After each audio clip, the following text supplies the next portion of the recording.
Property में हिस्सा न मिलने पर बेटे ने खोया आपा, बुजुर्ग पिता की चाकू घोंपकर कर दी हत्या। आरोपी बेटे महेश को पुलिस ने किया गिरफ्तार।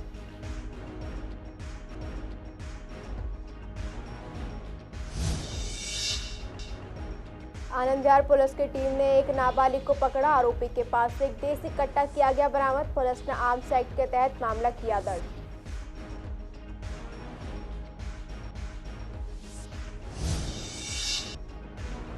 बीजेपी ने झुग्गी बस्तियों में चलाया स्वच्छता अभियान। आनंद विहार स्थित जेजे क्लस्टर कैंप में भी हुई साफ सफाई। वीरेंद्र सचदेवा ने कहा, साफ सफाई बेहद जरूरी।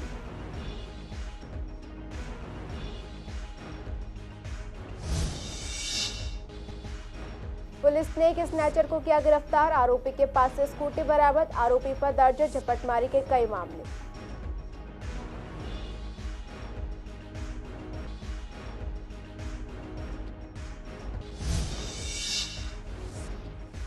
पेरिस ओलंपिक गेम्स से पूर्वी दिल्ली की राजनीति में हलचल। आप नेता का आरोप, सीएम भगवत मान को किया जा रहा है टारगेट। सीएम भगवत मान को नहीं मिला पेरिस ओलंपिक जाने की मंजूरी।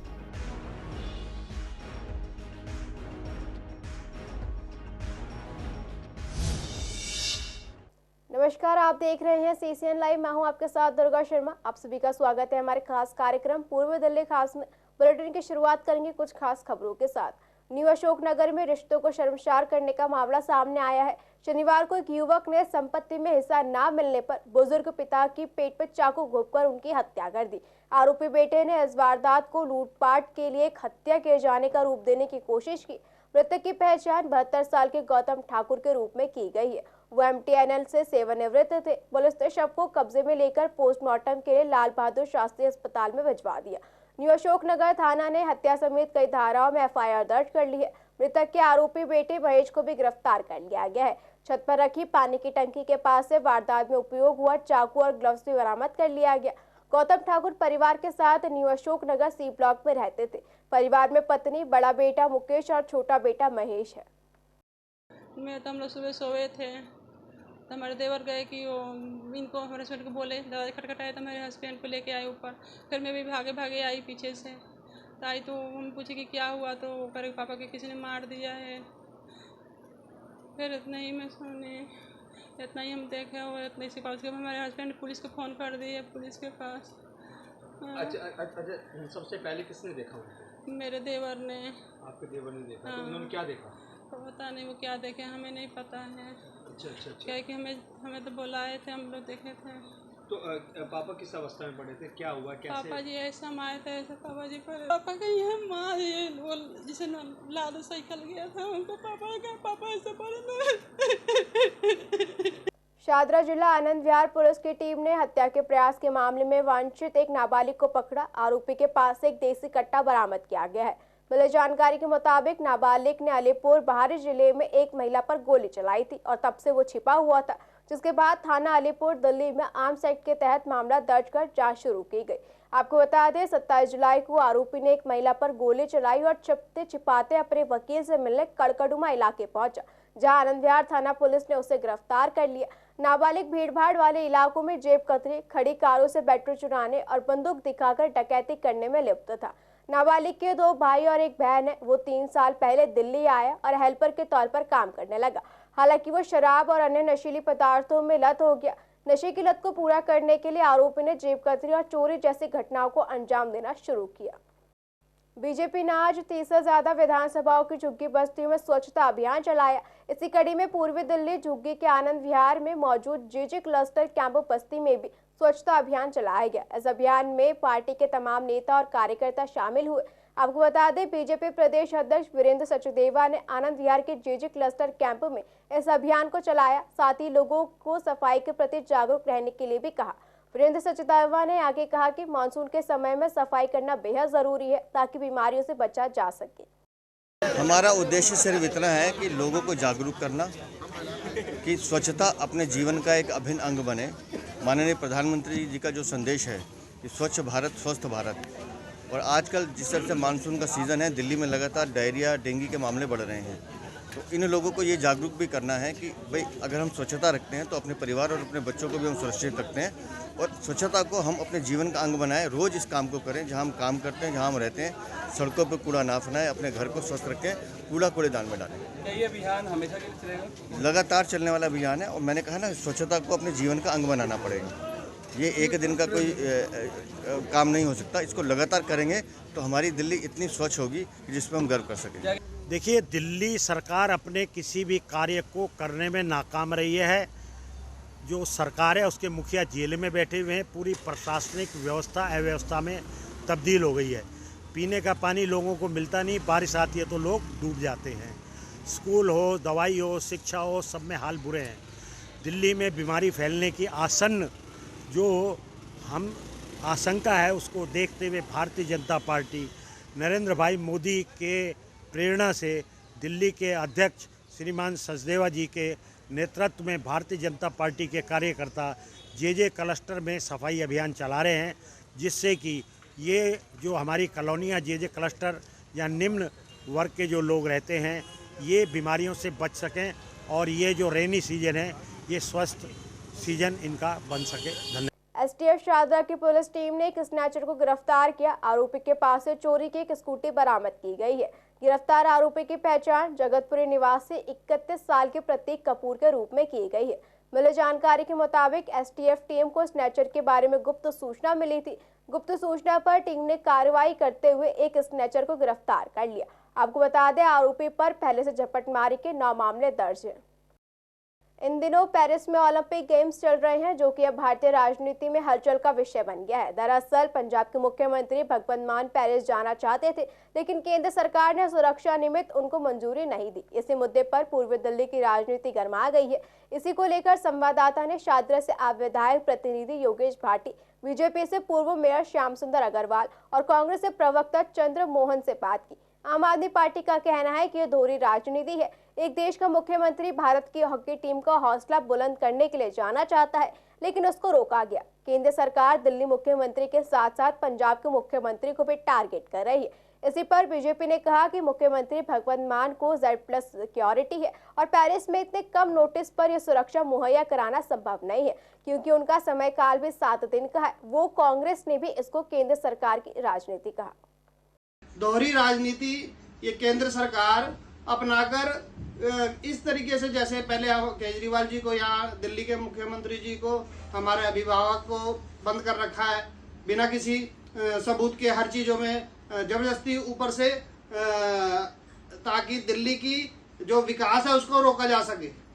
और अब ऐसा ही खेल पंजाब के मुख्यमंत्री जी के साथ भी किया गया। क्या यह ठीक है? आप बताइए। यह दोहरी राजनीति ये भारतीय जनता पार्टी, केंद्र सरकार कब तक करती चलेगी? इनका एक दिन ना एक दिन ये जो घड़ा है ये भरकर बाहर निकलेगा और हम इसका पूरा का विरोध करते हैं, इस बात के लिए खंडन करते हैं। और ऐसी सरकार को हम यह चेतावनी देना चाहते हैं कि यह आपका जो दोहरी राजनीति करने का जो तरीका है, इसको आप बंद करें। कुश्ती के अंदर जहां मुख्यमंत्री ओलंपिक खेल के अंदर खेल प्रेम दिखाने के लिए पंजाब जाना चाहते हैं, वही वो जनता, पंजाब की जनता के प्रति अपने दायित्व को बोलते हुए जिस नशे के अंदर, जिस पंजाब की दुर्दशा के अंदर, उनके शासनकाल के अंदर निरंतर पंजाब बद से बदतर हाल पे जा रहा है, उन सब विषयों को छुपाता है। वहीं केंद्र सरकार की नीति चुने हुए मुख्यमंत्री का ओलंपिक खेल में जाने के लिए शिक्षा का नियम का हवाला देना हास्यास्पद भी कहलाता है। तो दोनों की नूरा कुश्ती पंजाब और पंजाब के जनता के हित के लिए नुकसानदायक है। आज यही प्रमाण है कि आज पंजाब की जनता के प्रति मुख्यमंत्री का दायित्व पूरा न होते हुए पेरिस जाने की इच्छा व्यक्त करी। शादरा जिले के गीता कॉलोनी थाना पुलिस ने एक शातिर अपराधी को गिरफ्तार किया। आरोपी के पास से एक पानी की बोतल और एक चाकू बरामद किया गया। गिरफ्तार आरोपी की पहचान त्रिलोकपुरी निवासी अफसर के रूप में हुई है। दरअसल थाना गीता कॉलोनी की पुलिस खादर इलाके में गश्त पर थी। लगभग 11:45 के आसपास गश्त कर रही पुलिस ने एक व्यक्ति को संदिग्ध हालत में यमुना खादर इलाके में घूमते हुए देखा। संदेह होने पर पुलिस ने संदिग्ध को पकड़ लिया। पूछताछ करने पर आरोपी अफसर ने खुलासा किया कि आर्थिक स्थिति खराब होने के कारण उसकी स्कूली शिक्षा 5वीं क्लास के बाद छूट गई थी और वो बुरे संगत में पड़ गया। नशे की लत को पूरा करने के लिए उसने चोरी करना शुरू कर दिया। आरोपी ने आगे खुलासा किया कि 6 से 7 दिन पहले उसने गीता कॉलोनी इलाके से एक पानी का मोटर भी चुराया था और उसे यमुना खादर गीता कॉलोनी की झाड़ियों के पीछे छिपा दिया, जिसे पुलिस ने बरामद कर लिया है। पूर्वी दिल्ली के सौंदर्यीकरण के साथ साथ सरकार और प्रशासन की नाकामियों से सीसीएन समय समय पर आपको रूबरू कराता आ रहा है। आज हम बात कर रहे हैं Vivek Vihar main red light पर बने अस्थायी कूड़ेदान की। दरअसल अस्थायी कूड़ेदान के कारण यहां पर बना फुटपाथ टूट रहा है, जिसकी वजह से लोगों को काफी परेशानी हो रही है। इसी को लेकर सीसीएन संवाददाता विवेक पठानिया ने मेन रेड लाइट पर बने इस अस्थायी कूड़ेदान का जायजा लिया, जिसके बाद एक बड़ा सवाल ये खड़ा हो रहा है कि मेन रोड पर रखे कूड़े के बड़े कंटेनर से टूट रहे फुटपाथ के मेंटेनेंस की जवाबदेही और जिम्मेदारी किसकी बनती है, क्योंकि एमसीडी ने कूड़े के निपटान के लिए मेट्रो वेस्ट के साथ जिम्मेदारी साझा की है। इसके लिए देखिए हमारी एक खास रिपोर्ट। देख सकते हैं कि एमसीडी की जो कूड़े की गाड़ियां होती हैं उसने एक पूर्वी दिल्ली को सुंदरता का नज़ारा आपको देने को मिला है। जैसे कि आप सबको पता है कि सीसीएन के संवाददाता हर पूर्वी दिल्ली के तमाम एरियो में जायज़ा ले रहे हैं और पूर्वी दिल्ली की जो अच्छाई है उसको भी दिखा रहे हैं और जो सरकार की कमियां हैं उसको भी उजागर कर रहे हैं। फ़िलहाल मैं मौजूद हूं विवेक विहार रेड लाइट, जो मेरे एक तरफ विवेकानंद महिला कॉलेज है जो कि दिल्ली विश्वविद्यालय द्वारा संचालित है, और दूसरी तरफ पूर्वी दिल्ली में जब ओलंपिक गेम्स हुए थे उसका जो स्टेडियम बनाया गया था यमुना स्पोर्ट्स स्टेडियम। फ़िलहाल ये मेन विवेक विहार की रेड लाइट है और आप देख सकते हैं कि जो ये फुटपाथ बनाया गया था सुंदरता को दर्शाने के लिए यमुना स्पोर्ट्स की बाहर पब्लिक को राउंड लगाने के लिए, मॉर्निंग वॉक करने के लिए, उसकी हालत अब क्या हो चुकी है। यहाँ पर 2 बड़े बड़े कंटेनर पड़े हैं जो कि एमसीडी के द्वारा रखे गए हैं, जो कि कॉलोनियों का कूड़ा लाके बड़े कंटेनर में डाल के यहाँ से ट्रक इसको पिकअप करता है और स्थान पर ले जाता है। लेकिन जब वो ट्रक पिकअप करता है कहीं ना कहीं ज़ोर से टक्कर मारने के कारण से ये देख सकते हैं कि जो फुटपाथ है उसकी हालत क्या हो चुकी है। लेकिन इस पे एमसीडी की कोई भी जवाबदेही नहीं है। एमसीडी इस पे कुछ भी एक्शन नहीं लेती है कि कर्मचारियों का नहीं दे सकते। जैसे अब दिल्ली नगर निगम का ट्रक भी यहाँ से निकल रहा है, ऐसे ही ट्रक आते हैं और जो उठाते हैं कूड़े के कंटेनर को, लेकिन वो कंटेनर कहीं ना कहीं ये फुटपाथ में टच होते हैं और ये जो कंटेनर से फुटपाथ टच होने से ये जो टूटा है इसकी जिम्मेदारी आखिर कौन लेगा। इसका जो फिर जब ये बनने आएगा तो फिर सरकार का पैसा इसमें लगेगा, लेकिन वो भी सरकारी पैसा कहीं ना कहीं पब्लिक की जेब से जाएगा। ये कंटेनर उठते तो हैं, कूड़ा उठता तो है, लेकिन कहीं ना कहीं ट्रक वालों की लापरवाही कह सकते हैं या एमसीडी कर्मचारियों की लापरवाही कह सकते हैं कि इसमें कहीं ना कहीं टकराव होता है और ये जो फुटपाथ है उसका नुकसान होता है। वीडियो जर्नलिस्ट अतुल भारद्वाज के साथ Vivek Pathania, CCN Delhi. IP extension स्थित आईपेक्स भवन में अखिल भारतीय यादव महासभा की राष्ट्रीय कार्यकारिणी बैठक का आयोजन किया गया, जिसमें यादव समाज के कई राज्यों से प्रदेश अध्यक्ष और राष्ट्रीय टीम के पदाधिकारी भी सम्मिलित हुए। इस बैठक का मुख्य उद्देश्य यादव और अहीर समाज के लोगों का हर क्षेत्र में आगे बढ़ाना, साथ ही उनके रेजिमेंट में और राजनीति में उनकी संख्या को बढ़ावा देना है। बैठक में कैलाश यादव और अन्य अध्यक्ष शामिल हुए। उन्होंने बताया कि यादव समाज कार्य करते हैं, लेकिन उन्हें उनकी उपलब्धियों के लिए सराहा नहीं जाता। साथ ही हर क्षेत्र में उनका प्रतिशत भी काफी कम है, जिसको लेकर ये बैठक की गई और आगे की रणनीति तैयार की जा रही है कि देश के अलग अलग राज्यों में यादव समाज के लोगों की संख्या हर क्षेत्र में बढ़ाई जाए। राष्ट्रीय कार्यकारिणी की बैठक में जो पिछले विगत समय पर हमारी जो मीटिंगें गई उनकी पुष्टि की गई और उनमें हमारी काफ़ी मांगें थीं, जैसे कि हमारे मथुरा में श्री कृष्ण भगवान का मंदिर होना चाहिए जैसा अयोध्या में श्री राम जी का बना है। दूसरा, हमारा एक मंडल कमीशन की रिपोर्ट है, वो लागू नहीं हुई। तीसरा, एक अहीर रेजिमेंट जो हमारा मुद्दा चला आ रहा है कि हर रेजिमेंट बनी हुई हैं, लेकिन अहीर रेजिमेंट क्यों नहीं बनी, जबकि हर सेना में अहीरों की बड़ी अच्छी भूमिका रही है, चाहे वो रेजांगला युद्ध रहा हो या कारगिल रहा हो, कहीं भी हो।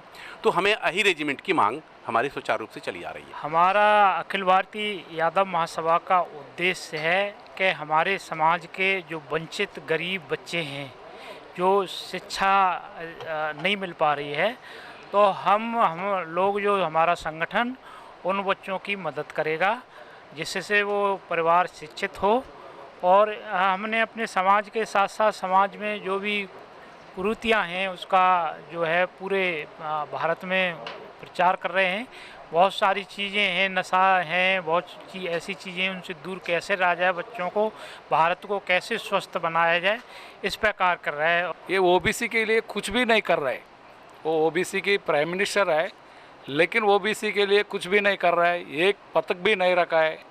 वैसा कुछ फायदा नहीं। ओबीसी प्रधान रहेगा तो भी इसी का बारे में हम बहुत देश में आंदोलन करेगा।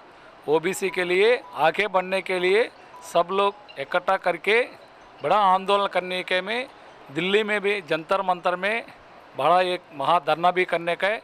और ओबीसी का मीटिंग हमारा नेशनल प्रेसिडेंट आर कृष्णैया बोल के वो भी है आंध्र प्रदेश वाला, वो 5 तारीख 6 तारीख 7 तारीख इस महीना अगस्त वो जंतर मंतर में आरक्षण के लिए 50% रिजर्वेशन ओबीसी के लिए देने का और कुलगणन का और प्राइवेट सेक्टर में रिजर्वेशन के लिए, ये सब के लिए आंदोलन करने का हम लोग बहुत। राष्ट्रीय कार्यकारिणी की इस बैठक में सभी प्रदेशों के प्रदेश अध्यक्ष आए हैं और जो भी यादव समाज के उत्थान के लिए, यादव समाज के हित के लिए जो भी कार्य हैं उस विषय पर यहाँ चर्चा चल रही है कि यादव समाज को पूरे देश के अंदर किस प्रकार से और संगठित किया जा सके और यादव समाज में जो भी कमियाँ हैं उनको पूरा किया जा सके। और जो सरकार से मांग है यादव समाज की, जो प्रमुख मांग है उसमें अहीर रेजिमेंट की एक मांग है, उसके विषय पे भी चर्चा की गई है कि सरकार से मांग करेंगे कि अहीरों की एक रेजिमेंट जो है उसको भी बनाया जाए, क्योंकि बहुत पुरानी यादवों की ये मांग है। और जिस प्रकार से पूरे देश के अंदर लगभग 25 करोड़ से ज़्यादा यादव रहते हैं पूरे देश में, तो एक यादवों की जो उपेक्षा होती है वो ना हो। मोदी सरकार बहुत अच्छा काम कर रही है और हम उम्मीद करते हैं कि यादवों की तरफ ज़रूर वो ध्यान देगी और जो भी हमारी शिकायतें हैं उस पर ज़रूर सरकार ध्यान देगी और उसको पूरा करेगी। तो पूर्वी दिल्ली की कई सड़कों की स्थिति काफी खराब है। हालांकि कई सड़कें बन गई हैं, वहीं कुछ बनने की तैयारी में है। बात अगर आईपी एक्सटेंशन की सड़क की करें जो कि काफी लंबे समय से जर्जर थी, अब उसे बनाने की शुरुआत की जा रही है, लेकिन लोगों के इससे काफी दिक्कतें हो रही हैं। इसी को लेकर स्थानीय निवासियों का कहना है कि सड़क को बनाने का काम शुरू कर दिया गया है, लेकिन अभी से ही इसमें ढलाई शुरू हो गई है। कुछ दिन पहले काम हुआ, उसके बाद इसे बंद कर दिया गया। साथ ही आगे बताया गया है कि सड़क को आधा आधा हिस्सा करके तोड़ा और बनाया जाएगा, लेकिन एक साथ पूरी सड़क खोद दी गई है, जिससे गाड़ियां चलाने में काफी दिक्कतें हो रही हैं। वहीं कुछ लोग मानसून के दिनों में सड़क का निर्माण करने से भी नाखुश नजर आए, क्योंकि अगर ऐसे में हैवी रेन होती है तो लोगों को टूटी सड़कों से हादसे होने की आशंका बनी रहेगी। बिल्कुल, तो एक पत्थर पर लगने पर अभी ऐसे गिर जाता है। अब ये तो टूटा वैसे तो बनना चाहिए ना। कितना भी टूटा हुआ, कुछ जानकारी है? नहीं, तभी कुछ दिन हो गया, बिल्कुल पानी भर ही जाता है। भरी था, अभी पानी भरा हुआ था। अब देख लो सामने भरे हुए थे। बिल्कुल, जहाँ गड्ढे हैं वहाँ तो सब कुछ गिर सकता है। हेमंत बिश्नोई मार्ग है, सड़क की हालत बहुत ख़राब थी, तो विधायक फंड से ये सड़क बनाई जा रही है। अभी से नहीं है, पिछले 10-15 साल से है। ये सड़क कभी नहीं बनती, अभी भी आपके सामने बन रही है। आप 6 महीने बाद आके देख लीजिएगा, ऐसी मिलेगी आपको। अच्छा, मतलब काम शुरू हो गया लेकिन काम हो नहीं रहा। काम हो जाता है, हर बारी बन जाती है। 6 महीने बाद आपके देखिएगा फिर सड़क की हालत क्या होगी। अभी तो बारिशों में तो और बुरा हाल। इस समय कौन कराता है ये? अब इस समय आपने करा दिया, अभी कल को कोई बारिश तेज हो जाए तो फिर कैसे होगा। पूर्वी दिल्ली के लक्ष्मीनगर इलाके में सावन महीने के पवित्र दिनों में हरियाली तीज का त्योहार श्रद्धा पूर्वक मनाया गया। आपको बता दें, इसके लिए लक्ष्मीनगर के वेस्ट गुरु अंगद नगर में महिलाओं के हाथों पर मेहंदी लगाने के लिए विशेष व्यवस्था आप प्रवक्ता मीनाक्षी शर्मा द्वारा की गई। सैकड़ों महिलाओं और लड़कियों ने मेहंदी लगवाई, झूले का आनंद भी लिया और संगीत का आनंद भी उठाया। मीनाक्षी शर्मा ने बताया कि सावन का महीना प्रेम और उत्साह का महीना माना जाता है। प्रेम के धागों को मजबूत करने के लिए इस महीने में कई त्योहार मनाए जाते हैं। वहीं आम आदमी पार्टी के स्टेट सेक्रेटरी गौरव सिंह ने बताया कि लक्ष्मीनगर के माता और बहनों के लिए मेहंदी लगाने का आयोजन किया गया। माता और बहनों ने संगीत का भी आनंद लिया। ये महिलाओं के लिए तीज का प्रोग्राम है, हरियाली तीज का, जो कि सावन के महीने में आता है और जिसमें महिलाएं हरी चूड़ियां पहनती हैं, हरे कपड़े पहनकर सावन का झूला झूलती हैं और बहुत खुशियां मनाती हैं। और यहाँ हमारे क्षेत्र की सभी महिलाएं आई हुई हैं, जिसमें मेहंदी का हमने प्रोग्राम का आयोजन किया है। सभी महिलाएं मेहंदी लगवा रही हैं। हमने डांस प्रोग्राम किया है, गेम्स का आयोजन किया है, खाने का आयोजन किया है और मतलब फुल ऑफ फन है महिलाओं के लिए। और अब सभी महिलाएं बहुत अपना यहाँ पर खुश हैं और खुद उत्साहित होकर यहाँ पर भाग्य ले रही हैं और सब बहुत खुश हैं। जी, यहाँ पे हमने अड़ोस पड़ोस के लक्ष्मी नगर की सारी माताओं बहनों के लिए एक प्रोग्राम का आयोजन किया है और जैसा कि आप देख रहे हो कि सारे लोग कितना डांस चल रहा है, मेहंदी का प्रोग्राम चल रहा है, तो सारे लोग बहुत ही माताएं बहनें यहाँ पे खुशियाँ मना रही हैं। फिलहाल इस बुलेटिन में इतना ही। खबरों के लिए बने रहिए CCN लाइव के साथ। नमस्कार।